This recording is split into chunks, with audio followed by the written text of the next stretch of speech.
Lombok Timur, Provinsi Nusa Tenggara Barat merupakan salah satu daerah yang memiliki warisan budaya baik benda maupun tak benda yang begitu kaya. Kebudayaan ini merupakan warisan turun-temurun beberapa generasi terdahulu hingga masa sekarang. Salah satu budaya tak benda yang dimiliki oleh masyarakat Lombok Timur adalah gula gending. Gula gending merupakan makanan tradisional yang terbuat dari campuran gula tebu, tepung terigu, dan minyak goreng yang diolah dengan proses tertentu, sehingga menghasilkan serabut-serabut gula menyerupai helaian rambut berwarna putih.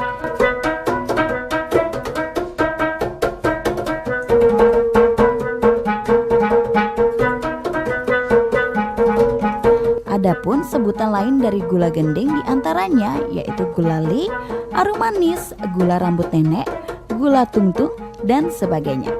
Sedangkan di Lombok Nusa Tenggara Barat, makanan ini disebut dengan jajarambok atau gula gending.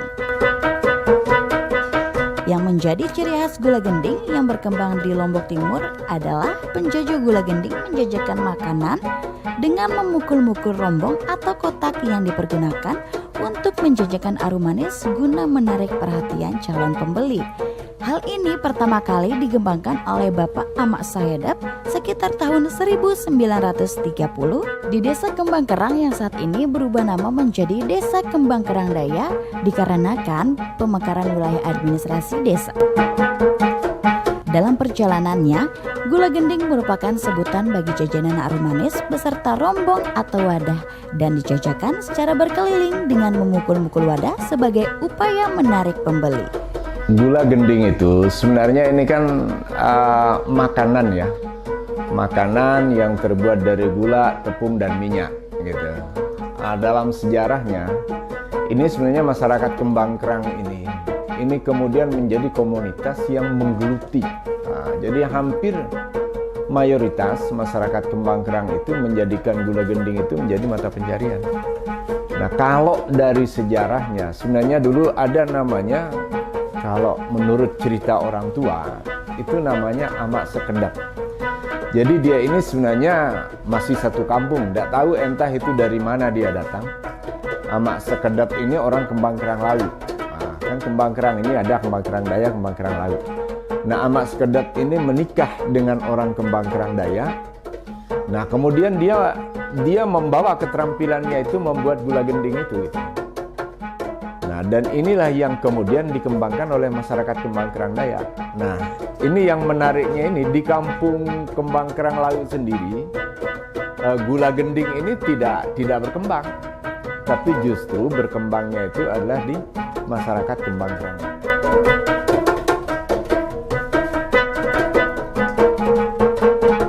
Yang menarik itu mereka melakukan inovasi-inovasi pada alat musiknya gitu. Nah, yang tadinya kan hanya tiga gitu loh.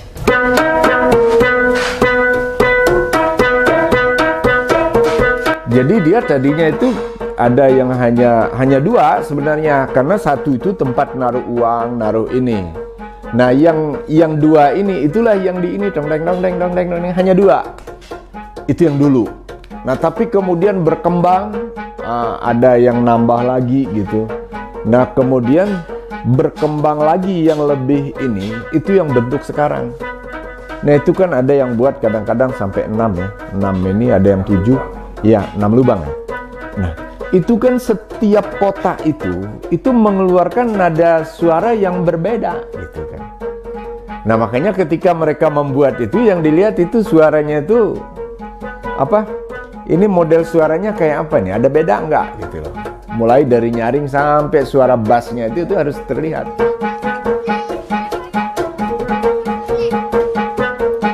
Sebagai sebuah makanan ringan yang berasa manis dan dijajakan dengan unik, proses pembuatan gula gending ternyata tidak begitu rumit.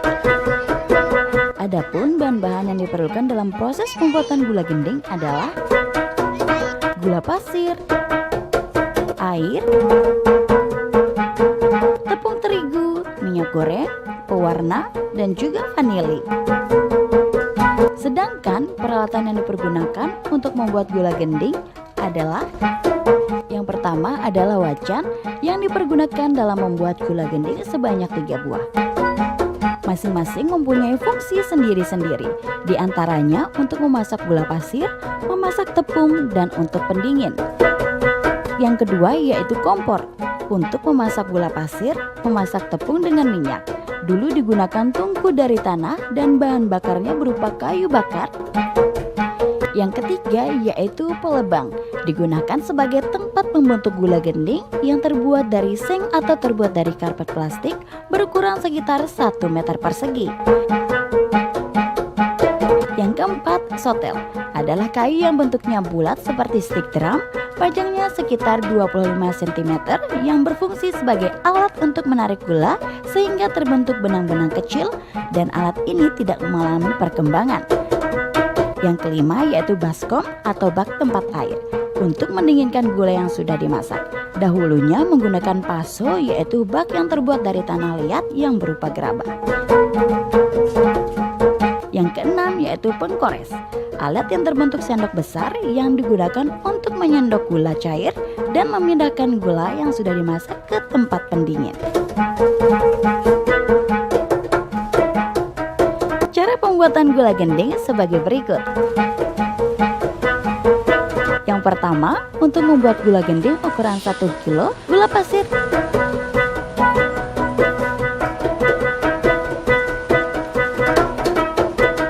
Diperlukan tepung terigu 1/4 kilo dan air lebih kurang 1,5 gelas.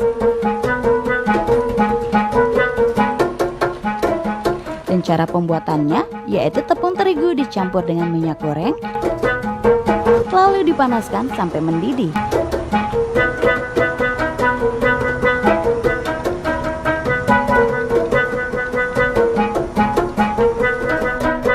Gula pasir direbus dengan segelas air sampai mendidih kira-kira selama 10 menit, diberi pewarna bila diperlukan.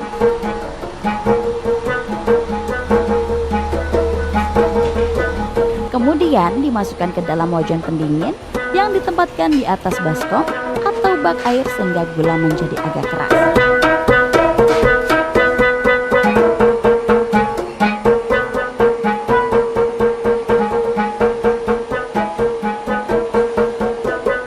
Gula yang sudah agak keras diletakkan di pelebang.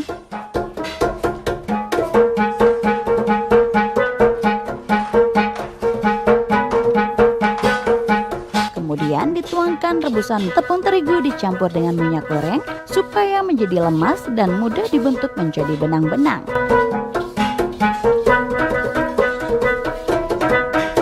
Campuran gula dan tepung ditarik-tarik oleh 2 orang dengan cara tertentu dengan bantuan sotel selama kurang lebih 6 atau 7 menit.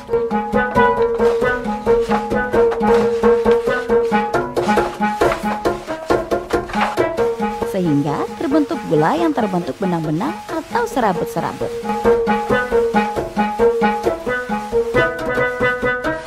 Gula gending sudah siap dikonsumsi, dimasukkan ke dalam tangka atau rombong.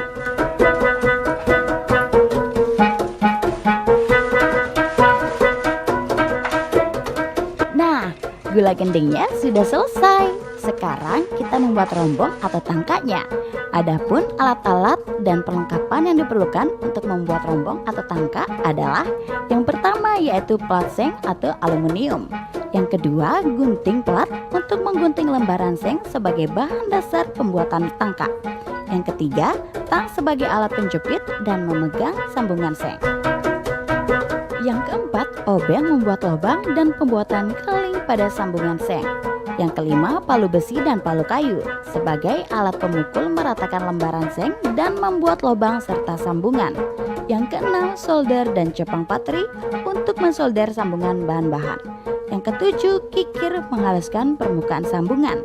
Yang kedelapan, cotel terbuat dari kayu dengan panjang kira-kira 15 cm menyelaraskan bentuk dan bunyi dari masing-masing kotak.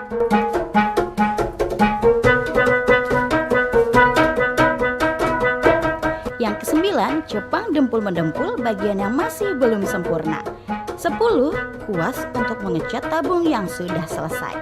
Yang 11 kompor atau tungku, solder sebagai pemanas timah patri. Pembuatan tangka sebagai berikut. Yang pertama, pembuatan bagian atas dan bawah dari bahan plastik yang digunting berbentuk setengah lingkaran dengan diameter lebih kurang 54 cm.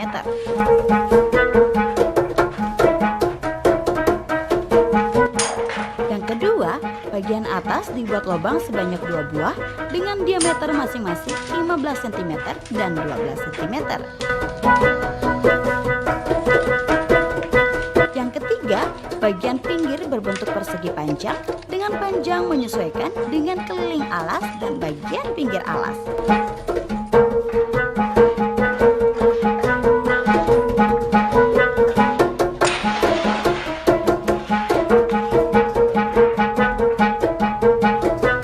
Yang keempat, membentuk tabung berbentuk lingkaran dengan diameter 15 cm dan 12 cm dengan tinggi sekitar 5 cm.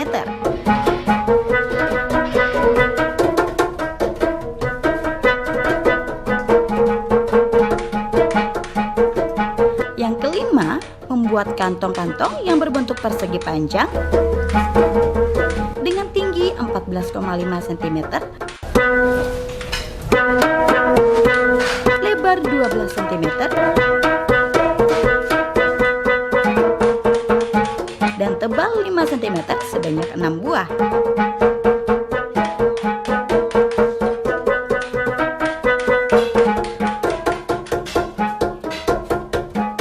Yang keenam, bagian-bagian itu kemudian disatukan dengan solder yang dipatri dengan timah.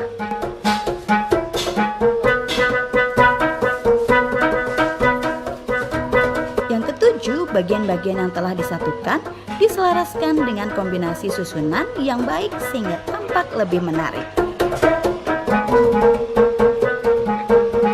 Yang kedelapan, bagian-bagian yang belum sempurna didempul dan juga dicat.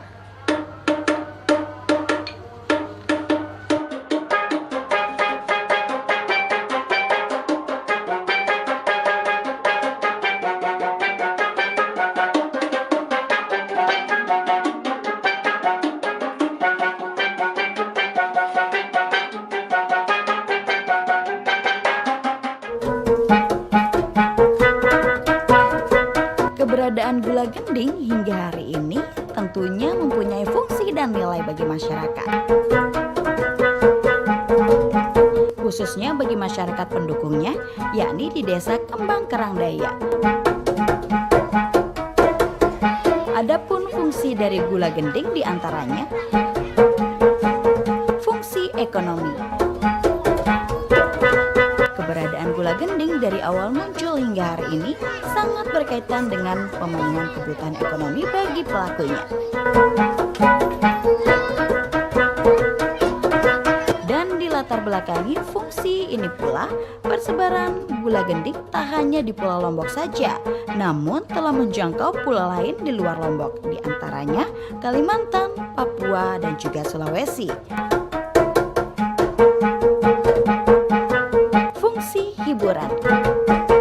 Penyajian gula gending dengan membunyikan rombong atau tangka yang memainkan lagu-lagu Sasak membuat gula gending tak hanya sebuah pengemasan jajanan sederhana, namun mampu memberikan hiburan bagi masyarakat. Tak jarang masyarakat menghentikan pedagang gula gending untuk sekedar mendengarkan lagu-lagu yang dihasilkan dari suara tangka sambil menikmati gula gendingnya.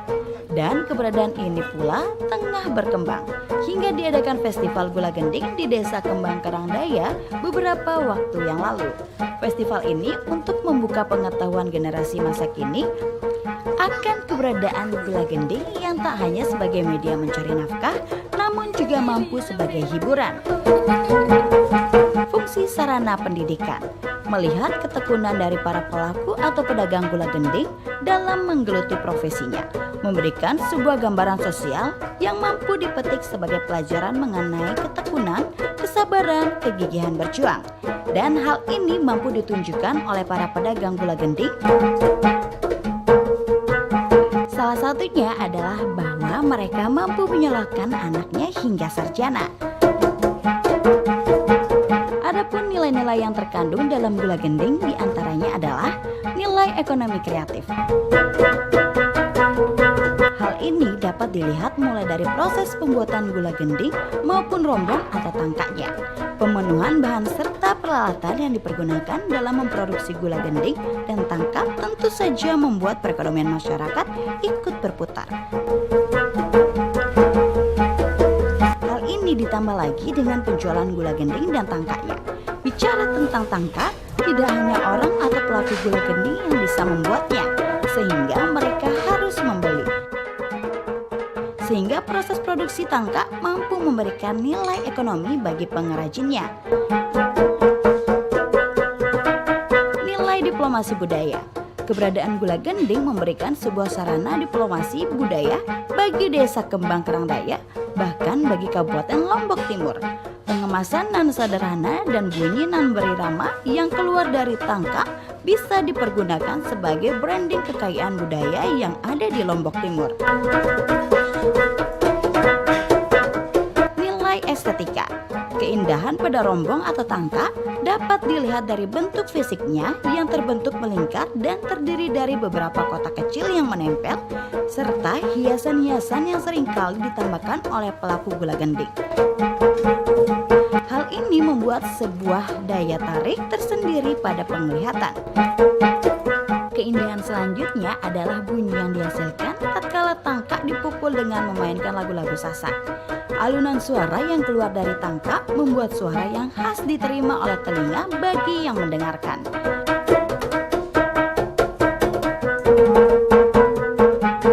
Kami berharap dari pemerintah desa setelah adanya pencatatan dari kementerian, mudah-mudahan gula gending kami ini bisa dikenal luas, terutama dengan adanya sentuhan-sentuhan dari pemerintah ke depannya, dan insya Allah ke depannya juga kami memang mengakui di APBDes kami belum tersentuh, namun ke depannya mudah-mudahan dengan sharing anggaran mungkin namanya dengan pemerintah daerah Lombok Timur, seiring dengan dicatatnya gula gending sebagai warisan budaya luhur desa kami oleh pusat, mudah-mudahan bisa dikenal luas, dan kami juga berharap gula gending ini terus bisa diwariskan dan berkembang. Kami dari Dinas Dikbud Kabupaten Lombok Timur, lebih khusus pada bidang kebudayaan, memberikan perhatian khusus kepada pemajuan kebudayaan di Kabupaten Lombok Timur.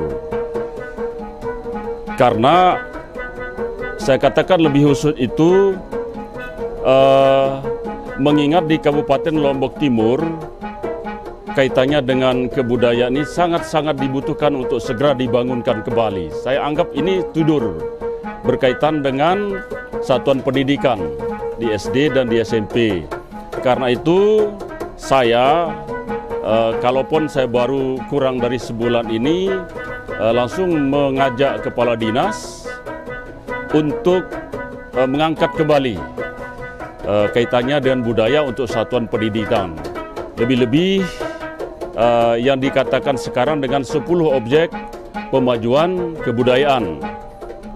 Artinya saya ajak kepala dinas dengan kabit-kabit yang lain, ada kabit SD, kabit SMP, untuk menyusun kurikulum muatan lokal seni budaya.